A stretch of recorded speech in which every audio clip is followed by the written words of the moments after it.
So, by early 1992, the race was on.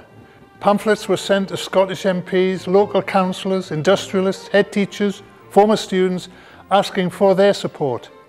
As a result, a great many letters were sent to Minister Michael Forsyth, supporting our claim to be a university.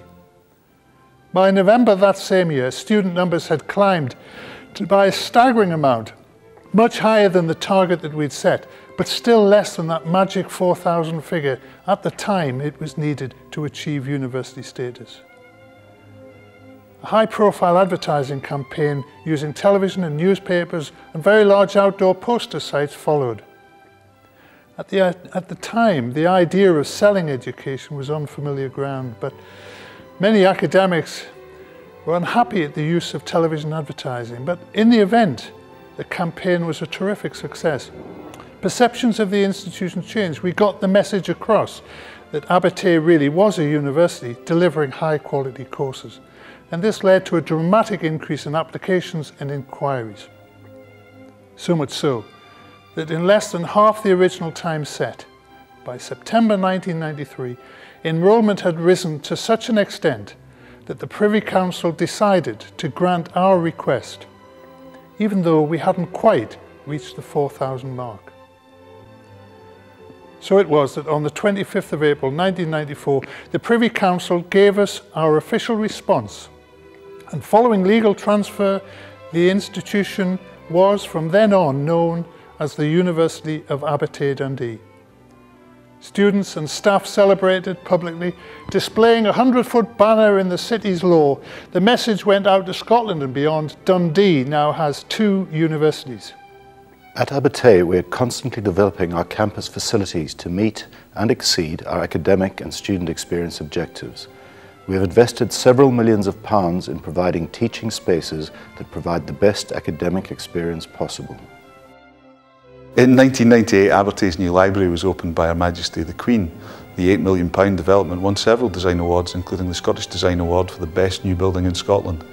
Notwithstanding the external recognition, the new library's greatest achievement was the considerable growth in its use. Surveys indicated the usage doubled in a matter of weeks. The university's stock of residential accommodation has also been refreshed and expanded over the years to meet the growing demand for student accommodation. A new £25 million development of nearly 500 bed spaces at Parker Street in Dundee is due for completion in 2010. In 2005, Abertay opened a new £6 million 4-floor student centre, which was designed as a social and cultural centre for the university community. The development was made possible by the support of generous donors, alumni and charitable trusts, who all contributed to the funding of the development. Today, the student centre facilities, which include a nightclub, a sports bar and cafe, exhibition space and a 70-seat cinema, are enjoyed by staff, students and visitors alike. And through the new facilities, we've been able to increase our engagement with the wider community. We will continue developing the centre with a new cafe and retail unit planned to open in August of this year. White space is undoubtedly one of Abertay's most innovative developments. The £2.5 million resource was opened by First Minister Alex Salmond in May 2008 and is at the heart of the university's computer games technology and computer arts teaching, and also its knowledge creation activities. Whitespace features its own state-of-the-art recording and broadcasting studio and is home to the Hive, the human interactive virtual environment. This is a multi-purpose space with film and digital image compositing capabilities. The Hive is a cutting-edge total immersion studio for interaction with virtual environments, including 3D stereo vision and surround sound, offering walk and grab capabilities, head tracking, and the potential to project live objects into virtual backgrounds. The Hive also combines psychology, technology, science, and the arts. When Abertay began offering degrees in nursing over 30 years ago, no one could have predicted that it would become a significant player in the development of healthcare education in Tayside and across Scotland.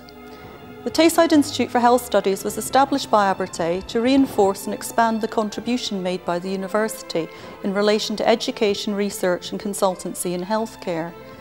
The Institute has developed significantly over the years, most recently enjoying upgraded facilities and teaching spaces thanks to a £350,000 investment by the university. The new facilities were opened by the Minister for Public Health, Shona Robertson MSP, in February 2008. In addition to providing first-class teaching facilities for undergraduates, we're also committed to encouraging lifelong learning and creating opportunities for health professionals to undertake new research.